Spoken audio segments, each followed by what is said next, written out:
नमस्कार, India news में आप सभी का बहुत स्वागत है। आपके साथ मैं हूं दीपिका नेगी। चलिए सुपरफास्ट अंदाज में खबरों का रुख करते हैं।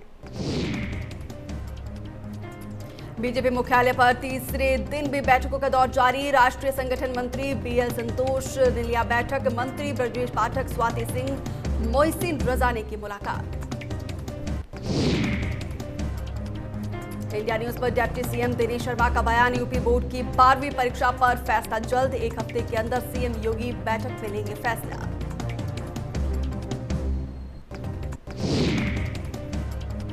सीबीएसई के बाद यूपी बोर्ड की भी 12वीं की परीक्षाएं रद्द होने की संभावना। डिप्टी सीएम दिनेश शर्मा ने कहा कि परीक्षा को लेकर सीएम से करेंगे चर्चा। 26 लाख से ज्यादा स्टूडेंट्स को फैसले का इंतजार।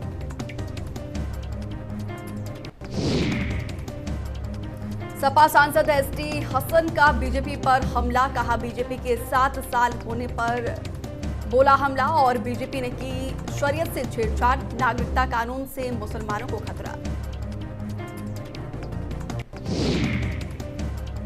शाहजहांपुर में कैबिनेट मंत्री सुरेश खन्ना ने कहा सरकार तेजी से टैक्स वसूलने के लिए हर स्तर पर प्रयास कर रही है। मंत्री सुरेश खन्ना ने कहा कि सरकार कोरोना काल में कोई भी नया टैक्स नहीं लगाएगी और लखनऊ में चल रही समीक्षा बैठक के बारे में उन्होंने कहा कि बैठक में आगामी विधानसभा और दूसरे चुनाव को लेकर चर्चा की जा रही है। कैबिनेट मंत्री सुरेश खन्ना सबसे पहले कलेक्ट्रेट से बने कोविड-19 कमांड सेंटर पहुंचे, जहां उन्होंने सेंटर का जायजा लिया। उसके बाद राजकीय मेडिकल कॉलेज का निरीक्षण किया।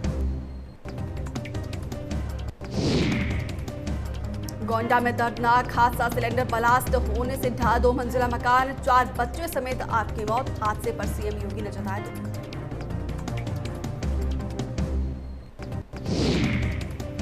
गोंडा में सिलेंडर ब्लास्ट के मामले में समाज कल्याण मंत्री रमापति शास्त्री ने पीड़ितों से की मुलाकात। मंत्री ने पीड़ितों को वितरित की राहत सामग्री। पीड़ितों को हर संभव मदद का दिया आश्वासन। बरेली में प्रधानी चुनाव में बिरादरी के लोगों के द्वारा सहयोग न मिलने के कारण हुई करारी हार के चलते प्रधान प्रत्याशी ने धर्म परिवर्तन करने का ऐलान किया।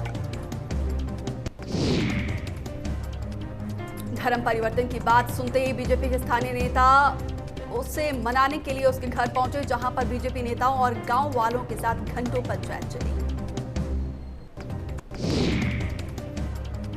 लखनऊ में मोहनलालगंज के राधा स्वामी सत्संग व्यास में वैक्सीनेशन को लेकर मेगा कैंप की तैयारियां जोरों पर है। यहां पर जल्दी मेगा कैंप में ग्रामीणों के लिए वैक्सीनेशन की प्रक्रिया शुरू की जा सकती है। मेगा कैंप में एक दिन में करीब 3000 लोगों को वैक्सीनेट किया जा सकेगा। इसके लिए यहां पर करीब 1500 कुर्सियां लगाई गई है। 10 वैक्सीनेशन बूथ भी बनाए गए हैं, जिसमें 5 वैक्सीनेशन बूथ पर 18+ के लोगों के लिए रखा गया है, तो वहीं 5 बूथों पर 45+ को वैक्सीनेट किया जाएगा। ग्रेटर नोएडा में पुलिस कर्मियों के लिए बनाया गया वैक्सीनेशन सेंटर। पुलिस कर्मियों के परिवार वालों को भी लगेगी वैक्सीन। वैक्सीनेशन सेंटर्स पर पुलिस के आला अधिकारी रहे मौजूद। बहराइच में लोग बाजारों में कोरोना गाइडलाइंस की धज्जियां उड़ाते दिखे। ना तो लोगों ने सोशल डिस्टेंसिंग का पालन किया और ना ही मास्क चेहरे पर दिखाई दिया।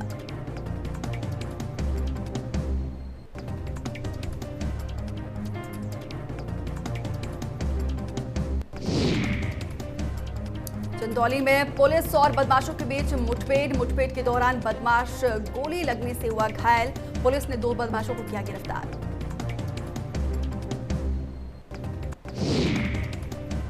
मैनपुरी में पुलिस ने अवैध असला फैक्ट्री का भंडाफोड़ किया। 4 तमंचा, 1 बंदूक, अधबने असला और असला बनाने के उपकरण बरामद किए।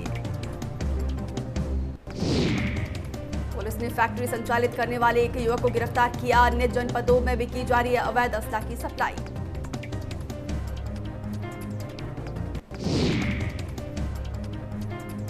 प्रयागराज में एसएसपी की अगुवाई में सघन चेकिंग अभियान। पुलिसकर्मियों को सभी गाड़ियों की चेकिंग के निर्देश।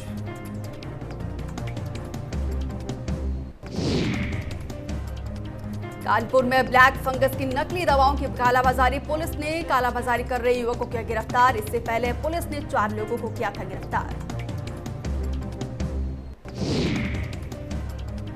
मिर्जापुर में बाइक सवार बदमाशों ने गोली मारकर शख्स की हत्या कर दी। वारदात के बाद बदमाश हुए फरार। पुलिस बदमाशों की तलाश में जुटी।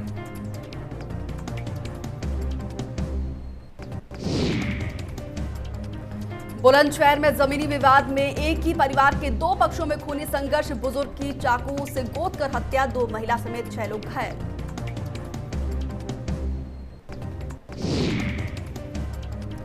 भदोई में मकान में तेज आवाज के साथ हुआ विस्फोट में एक व्यक्ति हुआ गंभीर रूप से घायल। पटाखा कारोबारी को निजी अस्पताल में कराया गया भर्ती। अलीगढ़ में शराब कांड के मुख्य आरोपी पर मेहरबानी पुलिस ने पंखे में आरोपी को बिठाया। तबीयत खराब होने का हवाला देकर पंखे में बिठाया। शराब कांड का आरोपी है माफिया अनिल चौधरी।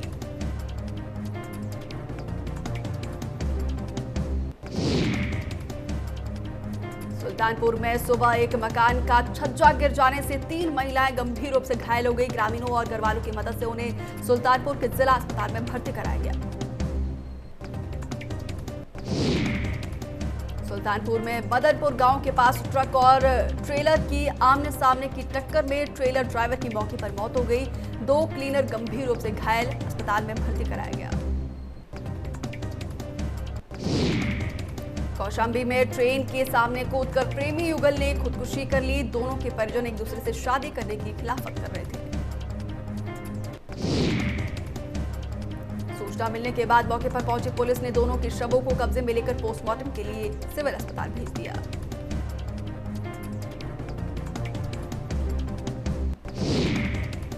हमीरपुर में लेखपाल का खुलेआम रिश्वत लेते हुए वीडियो वायरल। महिला से कागज बनवाने के लिए 800 रुपए की घूस लेता रंगे हाथ पकड़ा गया लेखपाल।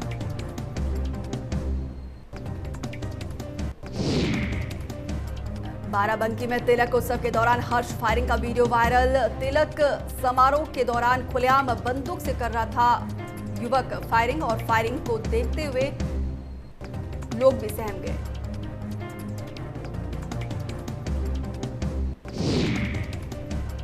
सीतापुर में नकाबपोश चोरों ने मंदिर से 40,000 से ज्यादा की नकदी पर हाथ साफ किया। चोरी की वारदात सीसीटीवी में कैद।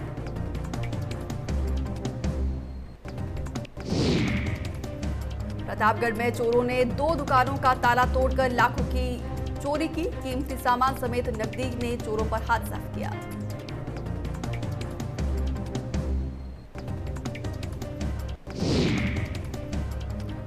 बांदा के एक ही तालाब में लाखों मछलियों की मौत से हड़कंप। दूषित पानी से मछलियों की मौत की आशंका। तालाब में जहरीला पदार्थ डालने का लगाया गया आरोप।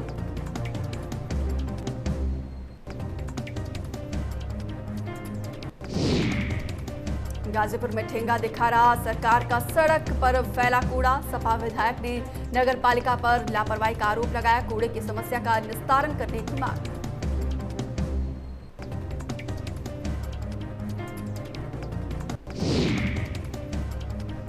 मुरादाबाद में नगर पंचायत की लापरवाही। रिहायशी इलाकों में भारी गंदगी, दवाइयों का कचरा भी फेंका। कुंदर की नगर पंचायत का मामला।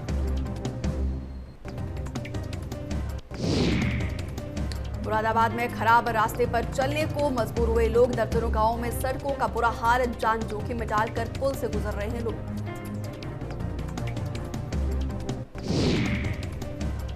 गाजियाबाद के बसूरी इलाके में पति ने पत्नी को 3 बार तलाक देकर घर से निकाल दिया। पति ने पत्नी को फोन किया और 3 बार तलाक कहकर घर से निकाल दिया। इसके बाद से आरोपी घर पहुंचा और महिला को फिर से 3 बार तलाक कहकर मायके भेज दिया। और महिला और उसके परिवार का आरोप है कि आरोपी पति और उसका परिवार लगातार दहेज की मांग कर रहा था। औरैया में निजी अस्पतालों में इलाज के नाम पर लूट। मरीजों से इलाज के नाम पर मांगे 5 लाख। मरीज की मौत के बाद लाश देने के लिए मांगे 2 लाख।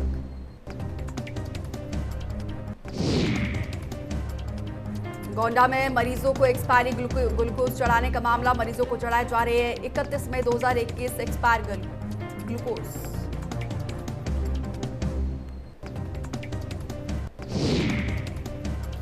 अलीगढ़ शराब कांड के बाद बुलंदशहर की पुलिस शराबियों का जुटाएगी डाटा, शराब के ठेकों पर लगेंगे सीसीटीवी कैमरे। पुलिस ने शराब ठेके संचालकों को दिए सख्त निर्देश। गाजियाबाद में कोरोना काल में दुधारू और खालसा कैंप की पहल, और खालसा कैंप ने निःशुल्क एम्बुलेंस सेवा की शुरुआत की। फ्री ऑक्सीजन ऑफ व्हील्स नाम से एम्बुलेंस।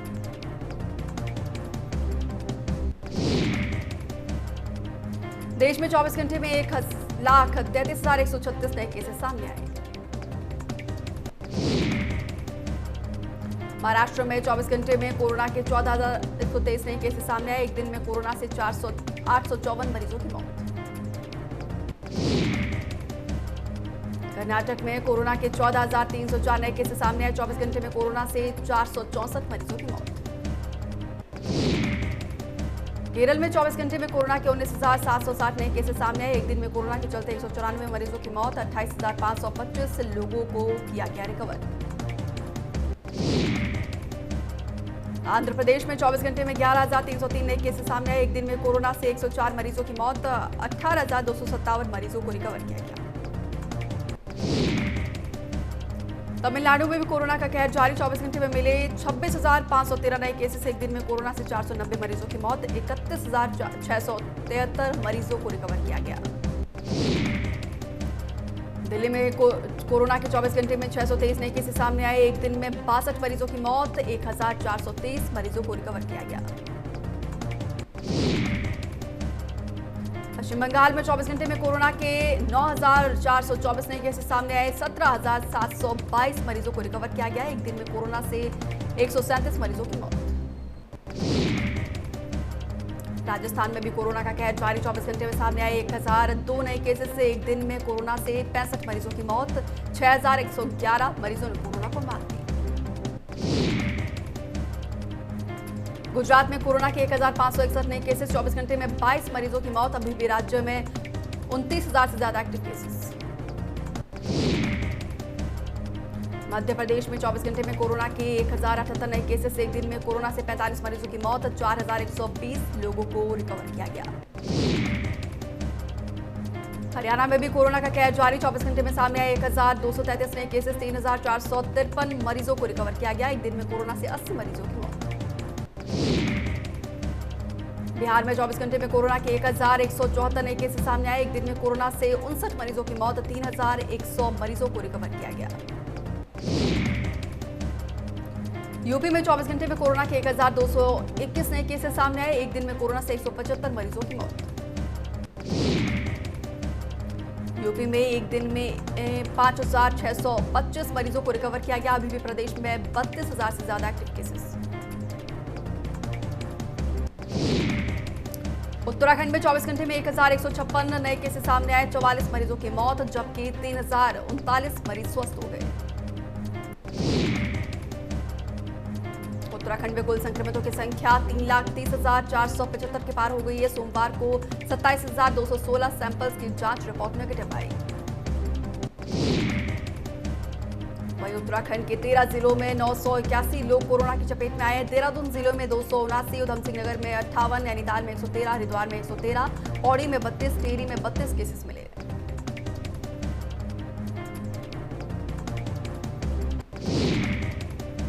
हल्द्वानी में सीएम तीरथ सिंह रावत ने 500 बेड के कोविड अस्पताल का वर्चुअली उद्घाटन किया। अस्पताल में 375 बेड ऑक्सीजन और 125 आईसीयू के होंगे।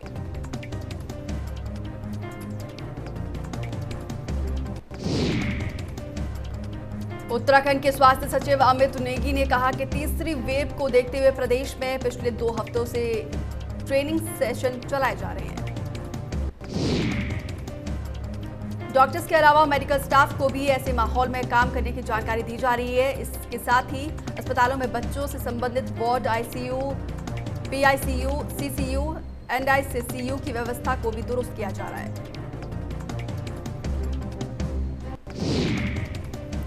डीएम उधम सिंह नगर ने काशीपुर सामुदायिक स्वास्थ्य केंद्र का निरीक्षण किया। डीएम ने अस्पताल में वैक्सीनेशन वार्ड और कोरोना वार्ड का विशेष निरीक्षण कर दवा वितरण केंद्र का जायजा लिया। हरिद्वार में विश्व हिंदू संस्था द्वारा बुजुर्गों को लगाई जा रही वैक्सीन। स्वास्थ्य विभाग ने इसके सहयोग से लगाई जा रही है वैक्सीन। गोरखपुर में कोरोना से बच्चों के खतरे को देखते हुए महिलाएं सैनिटाइजर मशीन को कंधे पर लाद कर घरों से निकली हैं।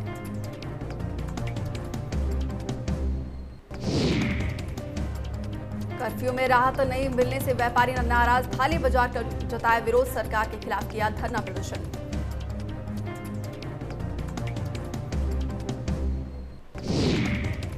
जम्मू कश्मीर के बारामूला सेक्टर में शहीद हुए ऋषिकेश के सपूत राकेश डोभाल की स्मृति को चिरस्थायी रखने के लिए विधानसभा अध्यक्ष श्री प्रेमचंद अग्रवाल ने गंगानगर में शहीदी स्मृति द्वार पर विधिवत पूजा अर्चना कर शिलान्यास किया। इस अवसर पर विधानसभा अध्यक्ष ने कहा कि शहीद की स्मृति में बनने वाला ये द्वार युवा पीढ़ी को देशभक्ति की प्रेरणा देता रहेगा।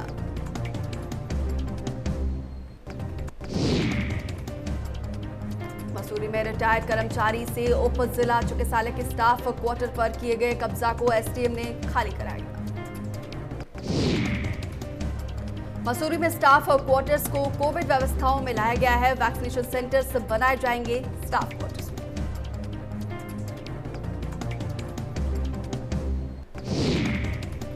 मसूरी में खाद्य पूर्ति विभाग के अधिकारियों द्वारा राशन की दुकानों में सघन चेकिंग अभियान चलाया गया। उपभोक्ताओं को दिए जा रहे गेहूं, चावल और दाल को चेक किया। खाद्य पूर्ति अधिकारी ने सभी राशन विक्रेताओं को निर्देश दिए हैं कि उपभोक्ताओं को राशन देने में किसी प्रकार की कोई कोताही न बरती जाए।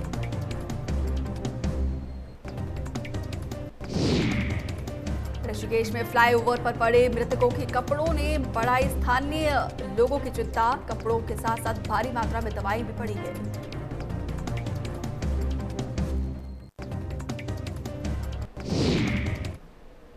तो इस बुलेटिन में फिलहाल इतना ही। आप बने रहिए इंडिया न्यूज के साथ।